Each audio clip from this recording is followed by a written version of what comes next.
Financial action task force की meeting आज से पेरिस में शुरू हो रही है। यह 21 से 25 जून तक चलेगी। पाकिस्तान 3 साल से इस संगठन की ग्रे लिस्ट में है।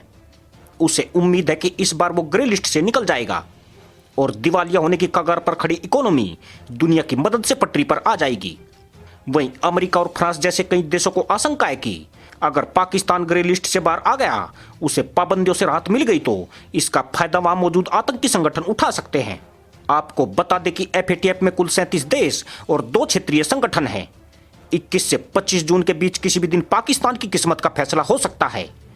इसी दौरान वोटिंग होनी है। अगर पाकिस्तान को ग्रे से व्हाइट लिस्ट में आना है तो उसे कम से कम 12 सदस्य देशों के वोट की जरूरत होगी। पाकिस्तान को 27 शर्तें पूरी करनी थी। 24 को लेकर ज्यादा परेशानी नहीं थी क्योंकि इन पर अमल मुश्किल नहीं है। 3 को लेकर पैंच अभी भी फंसा हुआ है। इनका सार यह है कि पाकिस्तान को सिर्फ कार्रवाई नहीं करनी है बल्कि इसके बिल्कुल पुख्ता सबूत सदस्य देशों को भी दिखाना है। फरवरी में भी पाकिस्तान ये नहीं कर पाया था और इस बार भी उम्मीद बहुत कम है। अब जरा ग्रे लिस्ट के बारे में भी समझ लेते हैं। इस लिस्ट में उन देशों को रखा जाता है जिन पर टेरर फाइनेंसिंग और मनी लॉन्ड्रिंग में शामिल होने या इनकी अनदेखी करने का शक होता है। इन देशों को कार्रवाई करने की सशर्त मोहलत दी जाती है। इसकी मॉनिटरिंग की जाती है। कुल मिलाकर आप इसे वार्निंग विद मॉनिटरिंग कह सकते हैं। इस लिस्ट में रहने से नुकसान यह है कि ग्रे लिस्ट वाले देशों को किसी भी इंटरनेशनल मॉनिटरी बॉडी या देश से कर्ज लेने के पहले बेहद सख्त शर्तों को पूरा करना पड़ता है। ज्यादातर संस्थाएं कर्ज देने में आनाकानी करती है और व्यापार करने में भी दिक्कत होती है, जबकि ब्लैक लिस्ट में शामिल हो जाने से और भी कड़ा मामला हो जाता है। जब सबूतों से यह साबित हो जाता है कि किसी देश से टेरर फाइनेंसिंग और मनी लॉन्ड्रिंग हो रही है और वो इन पर लगाम नहीं कस रहा है तो उसे ब्लैक लिस्ट में डाल दिया जाता है। इससे बड़ा नुकसान यह होता है कि आईएमएफ, वर्ल्ड बैंक या कोई भी फाइनेंशियल बॉडी आर्थिक मदद नहीं देती है। मल्टीनेशनल कंपनियां कारोबार समेट लेती है। रेटिंग एजेंसी निगेटिव लिस्ट में डाल देती है। कुल मिलाकर अर्थव्यवस्था तबाही के कगार पर पहुंच जाती है। द डिप्लोमेट मैगजीन की रिपोर्ट के मुताबिक एफएटीएफ की मीटिंग से पहले इसके इंटरनेशनल कोऑपरेशन रिव्यू ग्रुप यानी आईसीआरजी ने अपनी रिपोर्ट तैयार कर ली है। इस ग्रुप के सदस्य अमेरिका, भारत, ब्रिटेन, फ्रांस और चीन हैं। चीन को छोड़कर कोई देश पाकिस्तान का दोस्त नहीं है। फरवरी में हुई मीटिंग में तो चीन ने भी पाकिस्तान का साथ नहीं दिया था। एफएटीएफ के प्रेसिडेंट डॉक्टर मार्कस प्लेयर ने कहा था कि हम पाकिस्तान पर निगरानी बढ़ा रहे हैं, उसे एक मौका और दिया जा रहा है। रिपोर्ट के मुताबिक इस बात की संभावना बहुत कम है कि पाकिस्तान इस बार भी ग्रे लिस्ट से बाहर आ पाएगा।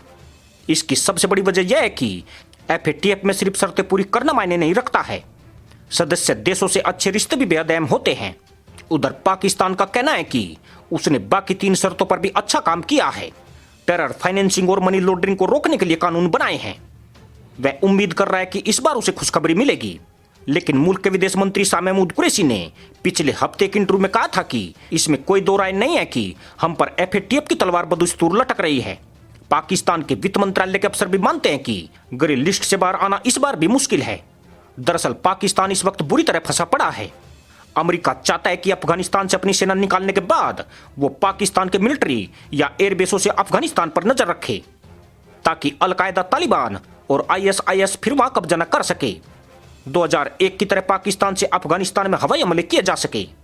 जबकि तालिबान पाकिस्तान को सीधी धमकी दे चुका है कि अगर अमेरिका को मिलिट्री या एयरबेस दिए गए तो अंजाम भुगतने के लिए तैयार रहे। अलकायदा और आईएस भी तालिबान का साथ दे सकते हैं। ऐसे में पाकिस्तान आतंकवादी हमलों के नए दलदल में फंस जाएगा। पिछले दिनों ही चीन कह चुका है कि पाकिस्तान की फॉरेन पॉलिसी एक फोन पर बदल जाती है।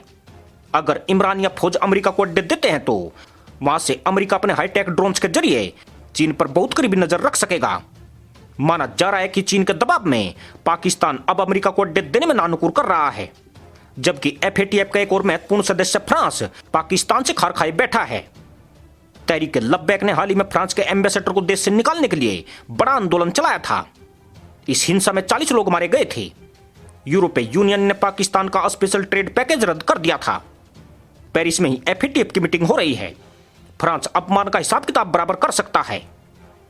यानी पाकिस्तान के लिए एक तरफ कुआं और दूसरी तरफ खाई है।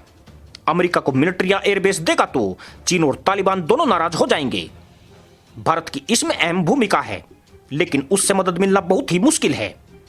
फ्रांस तो पहले ही उससे खार खाए बैठा है। ऐसे में मुश्किलों का बड़ा अंबार है और बचने का रास्ता शायद नहीं है।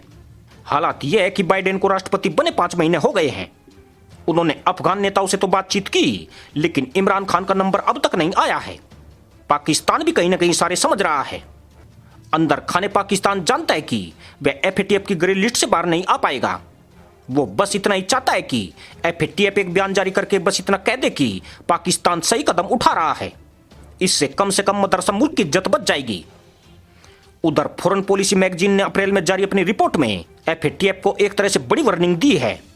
इस रिपोर्ट के मुताबिक जमात-उद-दावा, लश्कर-ए-तैयबा और जैसे मोहम्मद जैसे कई आतंकी संगठनों पर सिर्फ दिखावे की कार्रवाई हुई है। अगर पाकिस्तान को ग्रे लिस्ट से बाहर किया जाता है तो कुछ ही वक्त में संगठन फिर खुलेआम हिंसा फैलाएंगे। अभी ये सिर्फ मौके का इंतजार कर रहे हैं। दुनिया पहले भी पाकिस्तान के ऐसे ही झांसों में आ चुकी है। इसी के साथ अनुमति दोस्तों, जय हिंद।